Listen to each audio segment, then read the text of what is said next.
Eropa resmi serang balik Amerika Serikat guys. Dan ini serangan yang gak main-main karena Amerika Serikat bisa rugi sampai 400.000 triliun. Gila, ini bener-bener serangan resmi yang diluncurkan langsung dari European Central Bank alias bank sentralnya Uni Eropa. Jadi ketuanya European Central Bank, bank sentral Eropa yang namanya Christine Lagarde itu udah resmi menyatakan mereka mau bercerai dari sistem pembayaran Amerika Serikat. Dan kalau ini sampai terjadi, betul-betul jadi kenyataan serangan Eropa ini, lu tahu Amerika Serikat akan kehilangan duit transaksi senilai 24 triliun dolar. Gila guys, ini gak main-main nih. So, kalau penasaran guys, dan lu pengen tahu serangan apa yang dilakukan oleh Eropa, jangan di skip video ini, let's check this out. Jadi teman-teman, sebelum kita bahas lebih detail ya tentang topik hari ini yang sangat-sangat mencekam karena betul-betul nilainya ini 400.000 triliun loh. Gila, 24 triliun dolar dipertaruhkan di sini. Gue mau kasih tahu lu dulu apa sih yang dimaksud dengan sistem pembayaran di Eropa. Jadi teman-teman, kalau di Indonesia lu kan kalau bayar tuh ada bayar cash, ada bayar pakai e-wallet, ada bayar lu pakai QRIS atau pakai kartu kredit. Nah, di Eropa juga sama. Kurang lebih di Eropa itu ada 4 sistem pembayaran. Yang paling viral, yang paling terkenal bukan cash, tapi 4 ini yang pertama itu bayar pakai kartu. Kartu apa? Mastercard atau kartu Visa. Yang kedua, mereka bisa pakai sistem pembayaran digital. Ini dikuasai oleh PayPal. PayPal ini dari Amerika Serikat, gue juga pakai juga PayPal. Nah, yang keempat pakai Alipay. Alipay dari Cina. Jadi kalau kita menganalisis tentang metode pembayaran yang paling viral di Eropa, paling terkenal, pasti cuma 4 itu. Either lu bayar pakai Mastercard, Visa, PayPal, atau pakai Alipay. Nah, ini udah berlangsung begitu lama guys, udah puluhan tahun bahkan, dan ternyata baru sekarang Uni Eropa itu sadar ini adalah ketergantungan yang sangat berbahaya. Kenapa? Karena kalau mereka terus-menerus melakukan transaksi lintas negara, belanja di warung, pergi ke luar negeri, bayarnya menggunakan sistem pembayaran yang dikuasai oleh Amerika Serikat atau Cina, artinya di sini ada kedaulatan warga Eropa yang diserang. Dan posisinya berbahaya. Makanya jangan kaget kalau Presiden European Central Bank, Bank Sentral Eropa, Christine Lagarde, itu sampai bilang ke media bahwa sistem pembayaran Eropa itu betul-betul harus dijalankan. Karena hampir semua kartu kredit, kartu debit, sistem pembayaran mobile banking ataupun pembayaran digital lainnya, semuanya dilakukan di atas infrastruktur pembayaran yang dikontrol oleh Visa, Mastercard, PayPal, atau Alipay. Yang artinya semua perusahaan pembayaran ini berada di luar kontrol Uni Eropa. Dan ini berbahaya karena artinya data pembelian, data transaksinya di mana, kapan dilakukan, yang dilakukan oleh 130 juta pengguna di 13 negara Eropa itu bisa bocor either ke Amerika Serikat atau ke Xi Jinping. So gak usah heran akhirnya Uni Eropa resmi melakukan serangan balik karena mereka sekarang punya digital walletnya sendiri yang namanya Wero, yang targetnya adalah dijadikan sistem pembayaran tunggal, sistem transfer duit buat rakyat Eropa. Dan sistem ini diharapkan tidak lagi bersentuhan dan tidak lagi bergantung pada sistem pembayarannya Amerika Serikat guys. Nah dari sini teman-teman udah bisa lihat ya kalau Eropa itu lagi ketakutan karena mereka melihat Amerika Serikat makin kesini makin tidak bisa diandalkan sebagai sekutu untuk mengelola duit mereka sendiri. Kenapa mereka bisa mendadak panik? Ya jelas aja Donald Trump kemarin mau akuisisi Greenland. Terus bentar-bentar mau akuisisi Kanada. Ini semua kan sekutunya NATO. Dan mereka juga ambil pelajaran loh ketika Ukraina perang sama Rusia, apa yang terjadi? Amerika Serikat menyetop sistem pembayaran yang digunakan oleh Rusia. Pakai apa dia? Ya Mastercard, Visa, pakai Swift. Itu semua dikendalikan Barat. Semua langsung di freeze. Apa yang terjadi? Transaksi perbankan di Rusia mati total guys. Lu bayangin aja ya. Mastercard sama Visa penghasilannya itu $1 billion loh setiap tahun dari Rusia. 4% penghasilan Mastercard dan Visa itu berasal dari negara Rusia. $1 billion itu setara 16,8 triliun rupiah. Jadi lu bayangkan. Perusahaan Amerika Serikat duduk-duduk aja tenang-tenang ngongkong kaki tiap tahun dapat 16 triliun rupiah dari Rusia. Nah begitu ini di-cut apa yang terjadi? Wah panik warga Rusia, nggak bisa lagi gesek sana gesek sini. Dan akibatnya apa? Banyak pengusaha, bisnismen, UMKM termasuk warga negara Rusia sendiri yang nggak bisa lagi menggunakan Visa dan Mastercard. Padahal saat itu sistem pembayaran di negara mereka nggak punya kayak kita. Mereka nggak punya ATM bersama, mereka nggak punya link, mereka nggak punya QRIS. Akibatnya apa? Mati, collapse, shutdown sistemnya. Jadi bayangin ya, gue bahkan pernah ke sebuah negara yang masih di Asia juga, yang mereka itu memang gak punya sistem pembayaran antar bank, yang akibatnya kalau mereka mau melakukan transfer antar bank, di kartu mereka itu harus ada logo Mastercard atau Visa. Di situ gue baru oh bahkan sesama warga negaranya sendiri kalau beda bank itu gak bisa transfer duit langsung guys. Kecuali sistem ATM lu, sistem kartu lu ada logo Mastercard atau Visa. Gila. Jadi negara ini sangat bergantung pada dua perusahaan Amerika Serikat itu. Dan inilah yang terjadi di Rusia juga. Jadi per hari ini kalau teman-teman buka rekening bank di Rusia, udah gak ada lagi tuh logo Mastercard sama Visa. American Express udah gak bisa.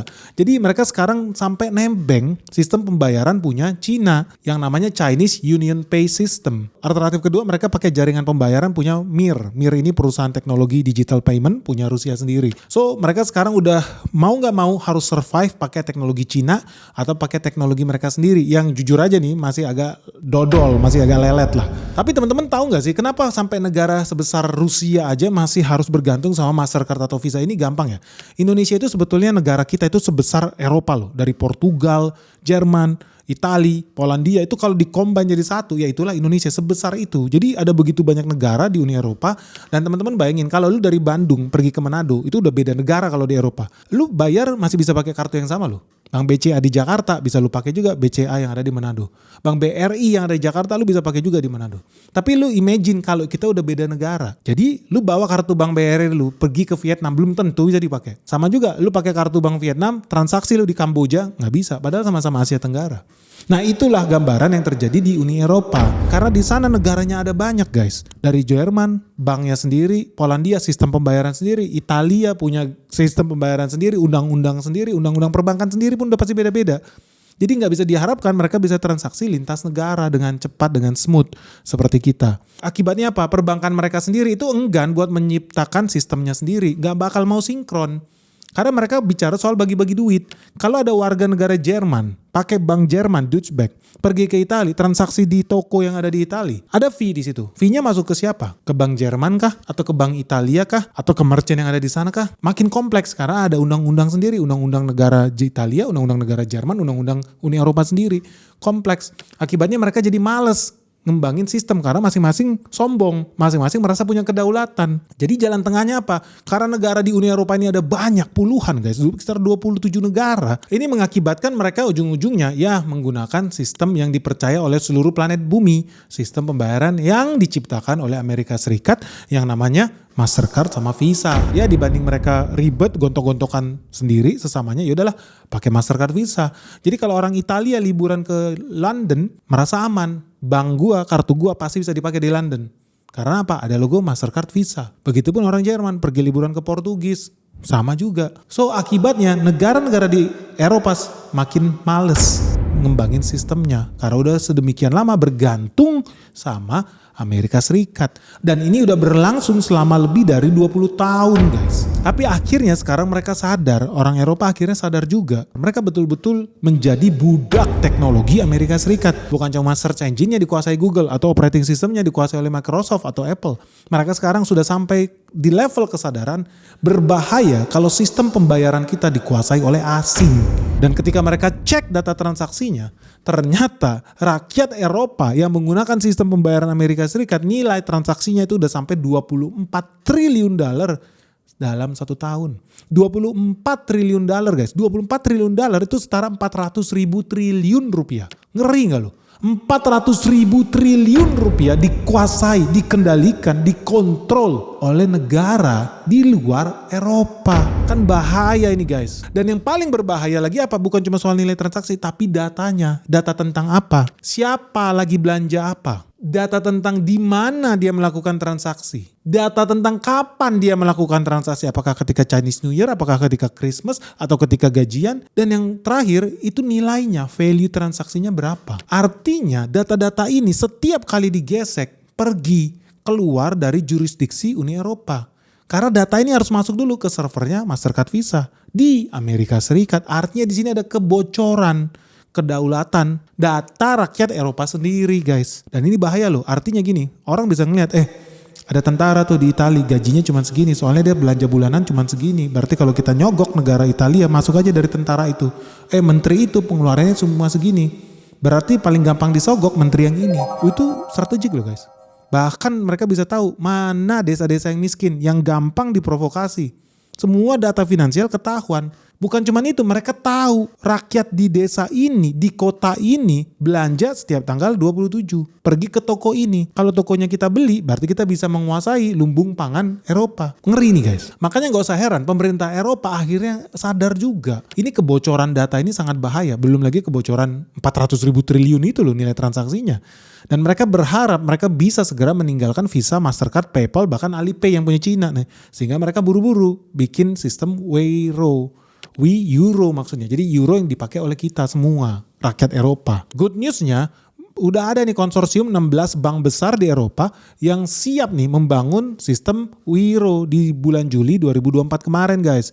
Ya diantaranya ada BNP Paribas, Deutsche Bank Jerman, Worldline. Nah mereka udah sepakat buat membangun sistem pembayaran sendiri yang namanya Euro ini. Nah hebatnya sekarang kalau di Indonesia mah udah normal ya. Transfer duit, buka deposito pakai mobile phone itu kan bisa. Eropa nggak, sangat jadul guys, sangat primitif Eropa itu. Karena mereka negaranya juga udah banyak kan susah juga koordinasi ya. Bahasa-bahasanya beda, undang-undangnya beda. Tapi akhirnya mereka bisa. Di tahun 2024 pakai Wiro, mereka udah bisa transfer antar negara. Lu bayangin, antar negara di sana itu kayak Jakarta ke Depok itu udah beda negara guys. Saking kecilnya Eropa ini ya. Jakarta ke Depok, mereka itu masih harus tulis nomor IBAN atau Swift code, kode negara dan lain sebagainya. Sekarang udah gak perlu lagi. Mereka udah gak perlu masukin nomor kartu apa, intermediary siapa, nomor IBAN-nya berapa, gak usah. Langsung bisa transfer pakai Wiro, dari Wiro ke Wiro. Hebat nih. Tapi sebetulnya nih Indonesia udah bisa lakukan itu sejak zaman dahulu kala guys. Dan hebatnya ternyata walaupun baru di launching guys, ini baru di launching 2024 loh. Hari ini Wiro itu penggunanya udah sampai 40 juta lebih manusia Eropa. Ya sekitar 47 juta manusia lah yang pakai aplikasi Wiro. Nah paling banyak memang penggunanya dari negara maju ya kayak Jerman, Prancis, Belgia. Tiga ini top 3 ini nilai transaksinya udah sampai 7,5 miliar euro guys. 7.5 billion euro. Kalau rupiahnya itu sekitar 150 triliun rupiah. Masih jauh sih karena targetnya itu 400 ribu triliun. Mereka cuma bisa 150 triliun. Masih jauh targetnya. Karena memang sejak diluncurkan 2024 masih banyak backtesting lah, sistem sandboxing lah segala macam ya. Karena di Jerman sendiri baru fully operational itu di tahun 2025. Ada sekitar 1.000 perusahaan yang pakai sistemnya Wiro ini di Jerman. Salah satunya toko Lidl. Lidl itu salah satu toko lah yang terkenal kalau lo ke Jerman. Isinya Lidl. Kalau di Belanda itu ada Albert Heijn. Artinya toko-toko groceries, makanan atau tempat belanja hari-hari lo itu target utama untuk diinstalasi sistem Wiro ini. Makanya kayak Decathlon itu toko olahraga udah pakai ini juga Wiro di Jerman. Ada Rossmann sama Air Europa itu juga udah mulai pakai Wiro. Nah, tahun 2026 ini targetnya seluruh Prancis dan Belgia juga udah mulai pakai sistemnya Wiro ini guys. Kalau dipikir-pikir kayaknya 150 triliun itu nggak menarik guys. 47 juta pengguna juga nggak menarik. Betul sekali. Tapi jangan heran karena good news guys, ada kabar spesial buat kalian semua karena Sekolah Saham BNX Season 9 akan segera dimulai kembali. Dan tema kali ini sangat menarik, khususnya buat teman-teman investor pemula di IHSG yang masih belum tahu gimana sih saham-saham yang bagus, gimana sih cara melakukan perhitungan analisis laporan keuangan secara fundamental. Ini saat yang baik untuk mendaftarkan diri kalian sekarang juga. Karena di sini kita bakal belajar gimana cara menilai suatu saham, cara menilai suatu emiten, baik dari segi bisnisnya maupun dari segi catatan keuangannya. Sampai menghubungkan itu semua dengan analisis ekonomi makro. Dan yang bikin lebih seru lagi di tema kali ini kita bakal bahas proyek Danantara. Gila nih, duitnya triliunan guys. Dan kita bakal bahas ini dengan lebih detail lagi di Sekolah Saham BNX Season 9. Dan buat kamu yang masih bingung gimana sih caranya profit di IHSG, kenapa sih penting untuk menjadi investor saham, lu bisa pakai kalkulator investasinya BNX yang ada di www.sekolahsahambenix.com. Di situ lu bisa tentukan target investasimu berapa. Lu pengen jadi miliarder di usia berapa? Lu pengen jadi triliuner di tahun keberapa? Dan dari sana lu bisa hitung gimana caranya bisa mendulang profit dari cuan di IHSG. So buat kamu yang belum bergabung di season sebelumnya, ini adalah kesempatan langka karena sekarang harganya diskon jadi 9 jutaan saja alias diskon 25% guys. Ingat ya, ini diskon 25% hanya untuk 25 pendaftar pertama. Jadi tunggu apa lagi? Segera daftarkan dirimu sekarang juga melalui nomor WhatsApp yang ada di bawah ini 0811 868 959 atau bisa juga kunjungi website Sekolah Saham BNX di www.sekolahsahambenix.com. Yo guys, segera daftarkan dirimu sekarang juga. Sampai ketemu ya di Sekolah Saham BNX Season 9 yang akan segera dimulai di tanggal 7 Maret 2026. Oke guys, segera daftarkan dirimu sekarang juga. Sampai ketemu ya. Kalau dipikir-pikir kayaknya 150 triliun itu nggak menarik guys. 47 juta pengguna juga nggak menarik. Betul betul sekali. Tapi jangan heran karena memang sistemnya masih di testing. Dan kenapa mendadak tiba-tiba si Christine Lagarde itu berani kasih komentar yang sangat ekstrim bulan Februari ini, baru minggu lalu lah bikin pernyataan itu. Karena ternyata mereka diem-diem di belakang layar udah tanda tangan sama negara-negara Eropa lainnya. Seperti Spanyol itu dengan Bank Bizum, Italis dengan Bankomat, Portugal dengan MBWay, lalu negara-negara Nordics dengan Vipps Mobile Pay. Nah, deal rahasia antara negara-negara Eropa ini diperkirakan bisa menambah pengguna Wiro sampai 130 juta user yang berada di 13 negara. Diperkirakan pengguna Wiro bisa mengcover sekitar 72% dari total populasi yang ada di European Union, guys. Nah, menariknya nih, mereka pinter. Dalam waktu 1 tahun, tahun 2027 ini benar-benar kehancuran luar biasa sih buat PayPal ya khususnya ya. Karena Wiro udah bisa dipasang di POS, point of sale. Kalau teman-teman suka belanja minum kopi atau belanja di toko-toko di Indonesia offline, kadang-kadang ada sistem pembayaran POS, ada yang pakai Maju lah, ada yang pakai Mitrans lah, pokoknya POS lah. GoPay sendiri juga punya zaman dulu. Sekarang Wiro udah persiapin itu juga dan itu bisa dipakai lintas negara. Jadi POS-nya dari Wiro, sistem payment-nya dari Wiro, payment gateway-nya juga dari Wiro, dan yang terakhir yang paling seksi itu e-commerce.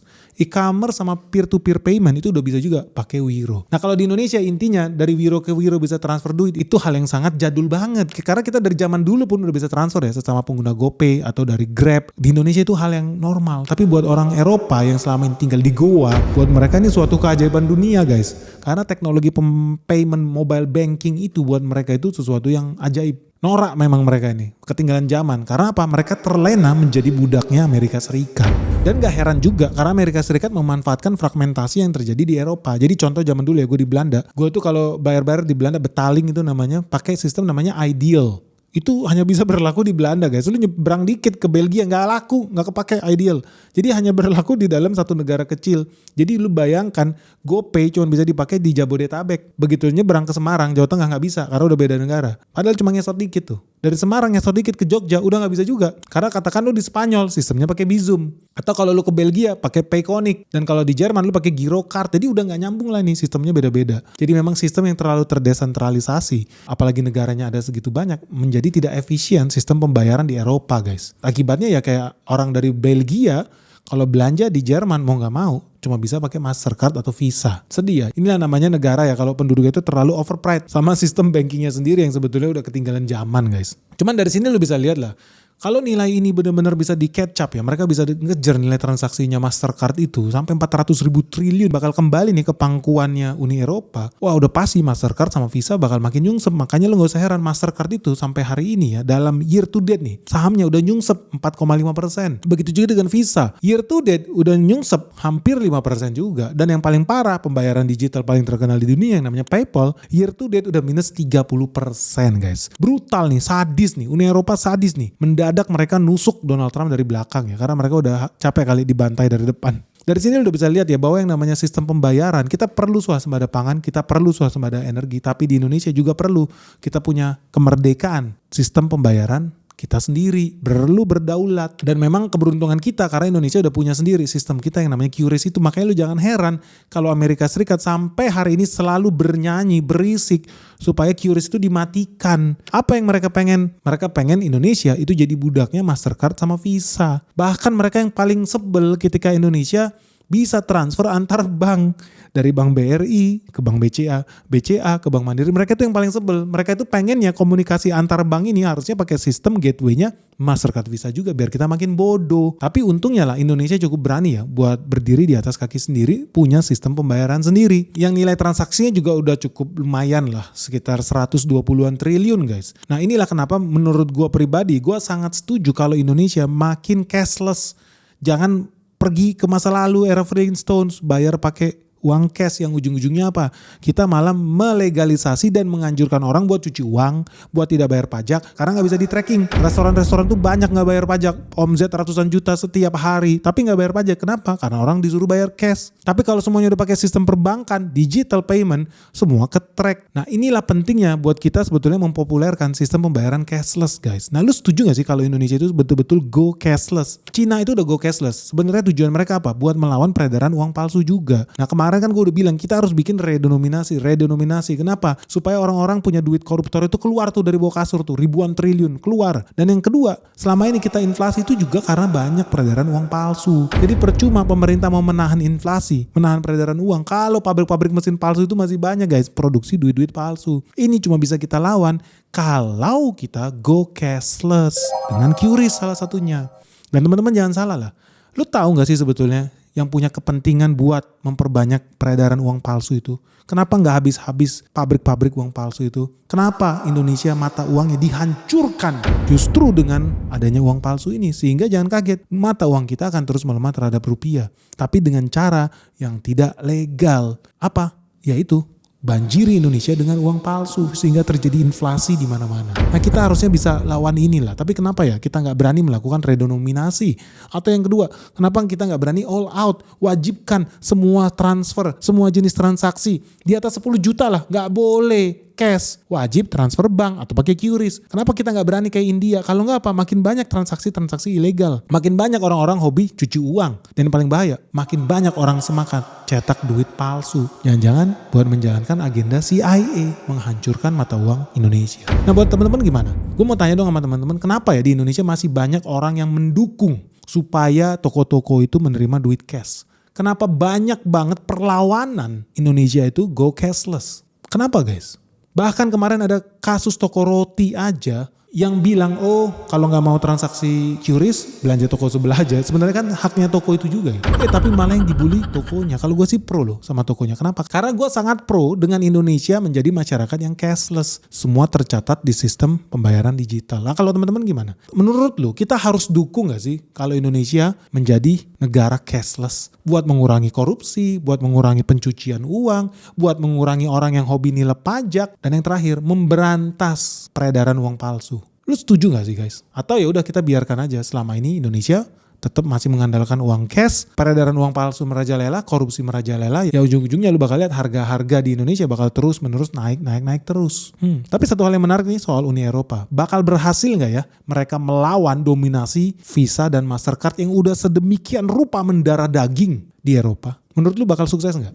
Dan bakal didiamkan gak sama Donald Trump? Karena nilai transaksinya ekstrim. 400.000 triliun rupiah setiap tahunnya. Gila sih, kalau gue jadi Donald Trump bakal marah banget nih gue sama Uni Eropa. So guys, segera sharing ya pandangan dan pendapat kalian di kolom yang di bawah ini. Share video kita sebaik-baiknya. Semoga video ini bermanfaat. Segera like and subscribe channel Benix. Salam sehat, salam cuan. Bye-bye.